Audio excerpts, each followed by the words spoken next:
इसमें देखा जाए तो एक तरफ से आप ही की सरकार है। जैसे हम देख लीजिए कि संसद भी आपका है, विधायक भी आप हैं, जिला प्रमुख भी आप हैं, ब्लॉक प्रमुख भी आप हैं, वहाँ तक से हमारा गांव का जिला पंचायत के सदस्य भी आप ही का है। तो बताइए इससे बड़ा आपको क्या चाहिए। विधायक जी बोल रहे थे कि भाजपा सरकार है तो आरक्षण खत्म हो जाएगा, संविधान खतरे में है, यह सब मिट जाएगा, संविधान मिटा दिया जाएगा।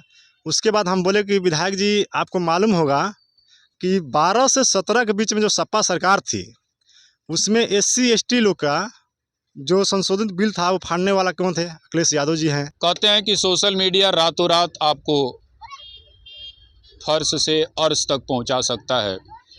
ऐसा एक ताज़ा खबर जो है भरौली से वायरल हुई है, जिसमें एक शख्स जो है, ये कहा जाए कि एक नवयुवक जो है क्षेत्र के माननीय विधायक जी से प्रश्न पूछ बैठता है। कहीं ना कहीं उसका हक है, उसका अधिकार है, चाहे वो ग्राम प्रधान हो, चाहे वो माननीय सांसद, चाहे माननीय विधायक, चाहे इस क्षेत्र का कोई जनप्रतिनिधि, अगर आपके वोट से वह विधानसभा, लोकसभा या अपने किसी भी पद पे बैठा हुआ है, तो जनता का अधिकार है, जनता के पास पावर है कि आप से वह प्रश्न पूछ सकता है। स्वागत है हमारे चैनल पे। हमारे साथ एक सोशल मीडिया पर ट्रेंड कर रहा लड़का उपस्थित है। इससे हम समझने की कोशिश करेंगे कि माननीय विधायक जी से आपने क्या ऐसा कह दिया कि माननीय विधायक जी भड़कते हुए और उनके साथ के और जो लोग थे वह यह कहते हुए कि चलो जी चलो, यहाँ से चलो। आप देखिए सामने स्टेटमेंट है इनका। आप बंद किए थे, बंद नहीं किए, नहीं मिल रहा है। फार्म आज भी भरा जा रहा है भाई। नहीं बात समझिए पहले, नहीं मिलती है गाइडलाइन आपकी दूसरी है, कभी बंद नहीं दिखा दीजिएगा मुझे। आइए कहाँ मिला, चलिए अभी तो भाजपा की सरकार बताइए, घड़ी का जवाब ना। आपका इनका भी सरकार थी तो नहीं मिलती थी, हम पढ़ते थे यहाँ पे 8 में, नहीं मिलती थी। चलिए बताइए, आप बोल रहे हैं लाइन बदल रहे हैं, लाइन ठीक है, आप बताइएगा। तो इसके लिए मैंने पूरे हैं नहीं भाषण नहीं। आप भी जिस तरह आए हैं, हमारा बस के उम्र मर गया, आप कार्यकर्ता कहाँ से बोल रहे हैं, कहाँ से आप बताइएगा।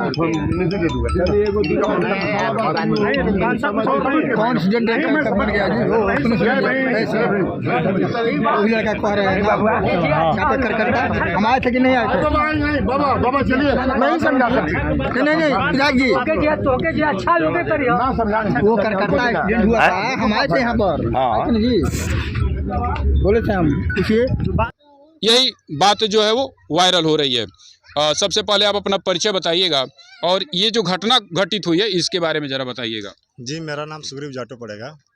जब विधायक जी आए थे, जब पहली बार चुनाव लड़े हमारे यहाँ आए थे तो बोले कि आप लोग हमारे को जिताइए और आप लोग के संग हम कंधे से कंधे और पाँव से पाँव मिला के चलने का काम करेंगे, और जो भी दुख सुख होगा हमको बोलिएगा, हम उसमें निवारण करेंगे, जो हमसे होगा हम करेंगे। उसके बाद हमारे समाज के लोग ने, हमारे पूरे समाज के लोग ने उनको भर भर के वोट दिया। वोट देने के बाद उनको विजयी बनाया। विजयी बनाने के बाद 3 साल हो गया। 3 साल के अंदर एक मेरा गांव का व्यक्ति जो मनोज राम था, वो दुर्घटना, रास्ते में जा रहा था, किसी दुर्घटना में वो मारा गया। उसके बाद विधायक जी बोल रहे थे भाषण के द्वारा अपने कि चलते रास्ते हम गांव में चल रहे हैं, किसी की तबीयत खराब है तो हमें मालूम चलता है, उसको चलते हम 25 लाख रुपये दे देते हैं। वही सवाल पर हम पूछे कि जब आप 25 लाख रुपये दे देते हैं चलते हुए, तो हमारे गांव में एक मनोज राम है जो एक्सीडेंट में मर गया, उसका मरने के बाद उसका बेबी का बच्चा हुआ। हमारे समाज के लोग ने कुछ चंदा मिलाकर कुछ पैसा जो हुआ उसको दिया, सहयोग किया। तब ऐसा बात है, मुआवजा के तौर पर उनको दे दीजिए ना, उनको कमाने खिलाने वाला कोई है ना कुछ है, उनका बल बच्चा के परवरिश भी हो जाएगा। इस पर माननीय विधायक जी भड़क उठे, बोले कि हमारा अंदर नहीं आता, हमारा संज्ञान में नहीं आता है। ये एक बात आपने विधायक जी से कही कि माननीय सांसद से लेकर के माननीय प्रमुख तक आपकी पार्टी का है जी, वो वाला जरा मैटर बताइए। तो फिर जब बात हुआ विकास के लेकर, तो बोल रहे कि हम सरकार में नहीं हैं। उसके बाद हम लोग बोले कि देखिए जब बलिया का है, माने अब सरकार में नहीं है, जो बलिया जिला है इसमें देखा जाए तो एक तरफ से आप ही की सरकार है। जैसे हम देख लीजिए कि संसद भी आपका है, विधायक भी आप हैं, जिला प्रमुख भी आप हैं, ब्लॉक प्रमुख भी आप हैं, वहाँ तक से हमारा गांव का जिला पंचायत के सदस्य भी आप ही का है। तो बताइए इससे बड़ा आपको क्या चाहिए। विधायक जी का क्या कहना था कि एक और वहाँ पे बात उठ रही थी छात्रवृत्ति वाली, तो उसके बारे में ज़रा बताइए कि छात्रवृत्ति वाला क्या मैटर जी। था वहाँ पे? विधायक जी बोल रहे थे कि भाजपा सरकार है तो आरक्षण खत्म हो जाएगा, संविधान खतरे में है, यह सब मिट जाएगा, संविधान मिटा दिया जाएगा। उसके बाद हम बोले कि विधायक जी आपको मालूम होगा कि 12 से 17 के बीच में जो सपा सरकार थी, उसमें SC ST लोग का जो संशोधित बिल था वो फाड़ने वाला कौन थे? अखिलेश यादव जी हैं। SC ST समाज का जो छात्रवृत्ति मिलता था 1 से 5 तक के लड़के को 300-150 रुपया, उसको बंद करने वाले कौन हैं? अखिलेश यादव जी हैं। SC ST का जो विकलांग व्यक्ति होता था, उसको शादी ब्याह अगर होता था तो उसको सहयोग धनराशि सरकार द्वारा मिलती थी, उसको बंद करने वाले कौन है? अखिलेश यादव जी है। SC ST समाज को विदेश पढ़ने का अधिकार जो दिया गया था, वो आरक्षण को बंद करने वाले कौन है? अखिलेश यादव जी है। इस पर भड़क उठे, बोले कि हम उस घर नहीं थे। हम बोले आपका माननीय है ना, आप उनके ही द्वारा आए हैं, तो आप इससे पहले कहाँ थे? 2012 से 2017 के बीच में आपको पीडीए नहीं याद आया? जब आपका अस्तित्व खत्म हो रहा है, आपका पार्टी आस्ते आस्ते विलुप्त के कगार पर जा रही है, तो आप पीडीए बोल रहे हैं। इससे पहले आपको पीडीए नहीं याद आया? माननीय विधायक जी ने आपसे कहा कि संविधान खतरे में है, जी। तो मैंने उन्होंने ये नहीं बताया कि संविधान बचेगा कैसे? वो ये बताएं कि संविधान बचाना है तो सपा को लाओ। अच्छा। इस पे हमें सवाल कर दिया कि आपका सरकार तो लाए थे हम लोग के पास, इतने हम लोग का आरक्षण जो था SC ST समाज का, वो सब बंद कर दिया गया। क्या आप संविधान बताएंगे? संविधान कहाँ खतरे में है? दिखाइए तो। आज से नहीं है संविधान है, संविधान बहुत दिन से चल रहा है, कहाँ खतरे में है? आपका कुर्सी खतरे में, आपका सरकार खतरे में। आप जान रहे हैं कि हम अगर संविधान के नाम नहीं लेंगे, पीडीए के नाम नहीं लेंगे, तो हम सत्ता में नहीं आएंगे। इस क्षेत्र के फेफना के माननीय विधायक जी कहते हैं कि पीडीए को वोट दीजिए, माननीय अखिलेश यादव जी की पार्टी को वोट दीजिए तो संविधान बचेगा, नहीं तो संविधान खतरे में आ जाएगा। एक ये प्रश्न ज़रा बताइए कि विधायक निधि की भी बात आप कर रहे थे, 5 करोड़ 7 करोड़ जो भी आप कह रहे थे, तो क्या आपके गांव में उनके विधायक निधि से आपके समझ से कुछ खर्चा हुआ है? हमारा समझ क्या खर्चा है? कुछ नहीं हुआ है। वो बोला जाता है कि 4 ट्रांसफार्मर आया, तो मान जाइए कि बोलते हैं एक तुम्हारा बस्ती में लगा दिए, ठीक है, मानते हैं कि लगा दिए, 3 कहाँ ले गए आप? 3 साल में 15 करोड़ रुपया है। आप बता दीजिए कि 15 करोड़ के बजट कहाँ लगाए हैं? पूरे फेफना विधानसभा बता रहे हैं। अगर आप लगाए रहेंगे तब ना बताएंगे किसी को। ये बता दीजिए कि हमारे गांव का 3 ट्रांसफार्मर आप कहाँ लगा दिए? एक शख्स जो है विधायक जी के प्रश्न का ये कहा जाए कि उनसे खुद प्रश्न कर देता है कि अगर संविधान खतरे में है तो जरा आप बता दीजिए कि विधायक निधि आपने कहाँ खर्चा किया। ये बताइए, चुनाव लड़ने का प्रोग्राम है क्या? नहीं, चुनाव हम नहीं लड़ेंगे, बल्कि हमारा समाज लड़ेगा। हमारा इतना बड़ा समाज है, देखा जाए कि उत्तर प्रदेश में 22% से समाज हमारा है, वो लड़ेगा, हम नहीं लड़ेंगे। हमें चुनाव नहीं लड़ना, हमें सिर्फ अपने समाज SC ST OBC माइनॉरिटी समाज की आवाज़ को बुलंद करना है। हम देख रहे हैं कि आते हुए हमारा पिताजी के ज़माने से कोई अगर हमारे समाज के लिए लड़ाई ज़मीन से नहीं लड़ा कोई करता, तो आज उसका नतीजा भुगत रहे हम लोग कि आज पिछड़े हैं हम लोग।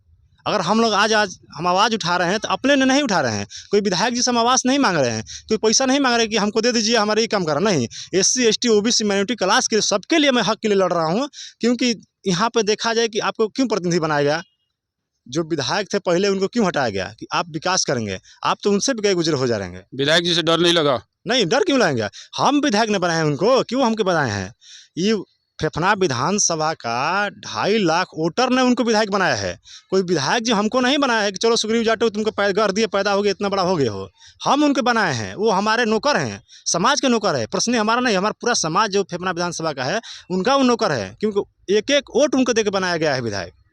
सोशल मीडिया पर आप ट्रेंड कर रहे हैं, कहीं भी अगर जाते होंगे तो लोग कहते होंगे कि यही वो लड़का है जिसने विधायक जी से प्रश्न पूछ दिया। कैसा लग रहा है?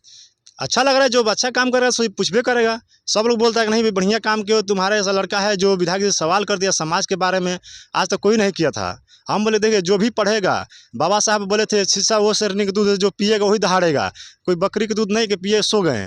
तो हम लोग एजुकेशन लिए, हम लोग पढ़े हैं, हम लोग देखे हैं, सरकार भी देखे हैं किस तरह क्या हुआ है, तब हम लोग आज सवाल जवाब कर रहे हैं उनसे। बाबा साहब भीमराव अम्बेडकर ने कहा था कि शिक्षा उस शेरनी का दूध है, जो पढ़ेगा वो आगे बढ़ेगा। और इसी मूल मंत्र को आपने पकड़ा और माननीय विधायक जी से आपने प्रश्न पूछ दिया। वह माननीय विधायक जी जो पीडीए की बात करते हैं, वह माननीय विधायक जी जो आपसे कहते हैं कि संविधान खतरे में है अगर आप हमको वोट नहीं देंगे। अगर यह लड़का माननीय विधायक जी आपसे प्रश्न पूछता है तो आपका भी कर्तव्य है कि इस के प्रश्न का जवाब दिया जाए, इसको संतुष्ट किया जाए और इनकी जो भी समस्याएं हैं उनको हल किया जाए।